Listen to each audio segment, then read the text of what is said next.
जिसमें उसे मिराई के बारे में पता चलता है। अब इस पूरी प्रक्रिया में उसके सीने पर अचानक एक प्रतीक चिन्ह बन जाता है, जो बाद में एक नक्शा निकलता है। अब ये असल में उसी जगह का नक्शा होता है जहाँ मिराई रखा है। फिर वेदा तय करता है कि वो खुद मिराई लेने हिमालय जाएगा। इस तरह अब वो अपने दोस्तों को साथ लेता है और उस तरफ निकल पड़ता है। लेकिन हिमालय जाना कोई आसान काम नहीं था, इसलिए रास्ता कठिन होने पर वो उन्हें पीछे छोड़कर खुद अकेला आगे बढ़ जाता है। इसके बाद हिमालय में सफर के दौरान वो अचानक एक बर्फीली गुफा में गिर जाता है, जहाँ उसे मिराई दिखाई देता है। अब दोस्तों, मिराई का अर्थ है भविष्य। साथ ही इस मूवी के अंदर ये एक हथियार है जो भगवान श्री राम के समय से चला आ रहा है। असल में श्री राम ने इसे अपने हाथों से छुआ था, जिसमें इसमें अलौकिक शक्तियां समा गई थी। इस तरह अब वेदा को अपनी माँ की स्मृतियों से पता चल गया था कि मिराई से ही वो उस दुष्ट आदमी को रोक सकता है। लेकिन अब जैसे ही वो मिराई की ओर बढ़ता है, वैसे ही एक बड़ा पक्षी उसकी राह रोकता है, जो मिराई की रक्षा कर रहा होता है। फिर हमें दिखाया जाता है कि ये पक्षी असल में रामायण के जटायु के छोटे भाई संपाति का वंशज है, जो लाखों सालों से इस हथियार यानी मिराई की रक्षा कर रहा है। इसलिए अब वो पक्षी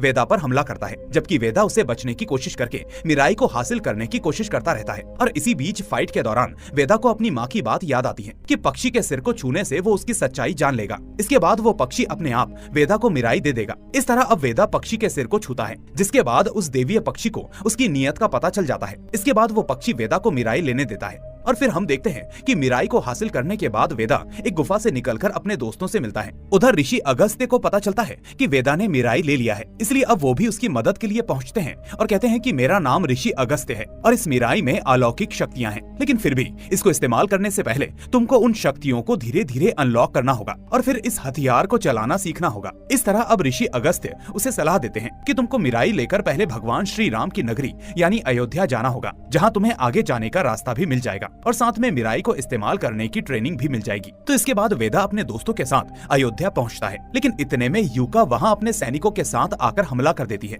अब वेदा देखता है कि यूका यहाँ पर विभा को भी अपने साथ लाई है। इसके बाद वो इस लड़ाई में मिराई की शक्तियों को अनलॉक कर लेता है और यूका को पराजित करके अधमरा कर देता है। साथ ही वो उसके सभी सैनिकों को भी हरा देता है और फिर विभा को लेकर वहाँ से निकल जाता है। अब हम देखते हैं कि विभा को बचाने के बाद वेदा अपनी माँ अंबिका की स्मृतियों को वापस से याद करने लगता है और फिर उसे याद आता है कि अंबिका ने कहा था कि मिराई हासिल करने के बाद जब तुम उसकी शक्तियों को अपनाओगे तो तुम्हें तंत्र वन जाना होगा। तो इस निर्देश के आधार पर वेदा फौरन अपने साथियों के साथ तंत्र वन की ओर निकल पड़ता है। अब तंत्र वन की बात करें तो वो एक ऐसी जगह है जहाँ ग्रंथों के प्रथम योद्धा रहते हैं। फिर वहाँ पहुंचकर जब वेदा प्रथम योद्धा से मिलता है तो वो योद्धा मिराई को देखकर समझ जाता है कि वेदा वही महायोद्धा है जो दुष्ट महावीर लामा को रोकने आया है। तो इसके बाद वो वेदा को अपने साथ ले जाता है और उसे सारी सच्चाई बताता है। फिर कहानी में हमें पता चलता है कि असल में इस महावीर लामा का अतीत क्या है और आखिर में वो इस ग्रंथ के पीछे क्यों पड़ा है।